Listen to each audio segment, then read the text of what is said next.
Congress party రాష్ట్ర నాయకులు పటాన్చెరు నియోజకవర్గ నేత శ్రీ నీలం మధు ముదిరాజ్ గారికి జన్మదిన శుభాకాంక్షలు. రేవంత్ రెడ్డి గారు ఇంటికి కొత్తగా ఏం కాదు.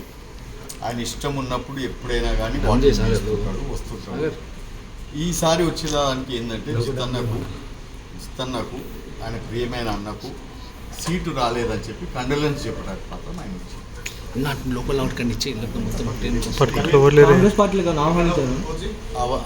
ఆ మాట ఆయన మాట్లాడలేదు, ఈ మాట నేను మాట్లాడలేదు. ఖాళీ ఏంటంటే ఆయన బాధపడ్డది ఏంటంటే అన్న మహబూబ్ నగర్ జిల్లా ఆయనకు కూడా తెలుసు, ఆయన కూడా మహబూబ్ నగర్ జిల్లా వాడు కాబట్టి అన్న నీవు పాలమూరు జిల్లాను ఎప్పుడు కూడా ఎదుగుతుందో అందరి మధ్యలో ఉండి జీవించినావు, అటువంటి దగ్గర నీకు సీటు రాలేదు అని ఆయన బాధను వెలగక్కడానికి పర్సనల్గా పొద్దున పేపర్ చూసిందంట.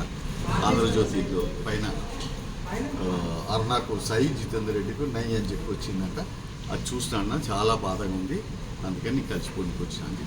అక్కడ సీట్ రాలేదు కాబట్టి ఇక్కడ ఏమైనా సీట్ ఇచ్చే ఛాన్సెస్ ఉన్నాయా ఏంటి, అసలు ఏమన్నా డిస్కషన్ ఏమన్నా? అటువంటి ఏం లేదమ్మా, ఎందుకంటే వాళ్ళ సీట్లు ఆల్రెడీ ఆఫర్ దేర్ సీట్స్ కదా, ఆల్రెడీ డిక్లేర్ అయిపోయినాయి కదా. 2009లో మీరు చెవెల నుంచి పోటీ చేశారు, మళ్ళీ చెవెల నుంచి పోటీ చేసే అవకాశం ఉందా? మల్కాజ్గిరి ఆల్రెడీ వాళ్ళకి ఏదైతే ఉన్నారో మహేందర్ రెడ్డిని చూశారు మీరు ఎంబడి, మహేందర్ రెడ్డి వాళ్ళకి ఆ సీట్ అలాట్ కావడం జరిగింది.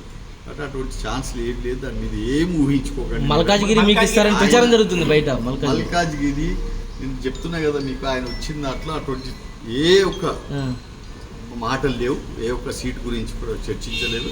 ఖాళీ ఒక్కటే ఏంటంటే ఆయన కండోలెన్స్ చెప్పడానికి వచ్చింది. మీ పార్టీ టికెట్ ఇవ్వలేదు సార్, మీ డెసిషన్ ఏంటి అసలు? మీరు మీ కార్యకర్తలు ఎదురు చూస్తున్నారు కదా, పార్టీతో ఉన్నాను, పార్టీ ఎంబడే ఉన్నాను. మీరు ఎందుకు నన్ను తొందర పెడుతున్నారు? హ్యాపీగా ఉన్నాను, ఇది చేసుకుంటున్నా, పార్టీ ఎంబడే ఉన్నాను నేను. భవిష్యత్తు కార్యాచరణ ప్రణాళిక భవిష్యత్తు మా అధిష్టానం నిర్ణయిస్తాను. సార్ నిన్నటి వరకు పార్టీ వీడుతున్నారు అని ఒక టాక్ నడుస్తున్న నేపథ్యంలో ఇవాళ సీఎం మీ ఇంటికి రావడం అనేది ఒక చర్చనీయాంశమే కదా. అది మీరు నడిపించవచ్చు కానీ నాకైతే అటువంటి ఇవ్వలేదు, అటువంటి నేను అనుకోలేదు కూడా. కంపల్సరీ సీట్ నాకే వస్తుంది అన్న నమ్మకం మీద నేను ఉన్నాను. బీజేపీలో కొనసాగుతారా సార్?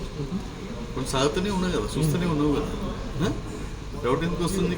అంటే ఇప్పుడు ఎన్నికల సమయం కాబట్టి సీట్లు రాని వాళ్ళు పార్టీలు మారుతున్నారు, సహజంగా మారింది. అన్ని చర్చలు అవన్నీ వద్దు.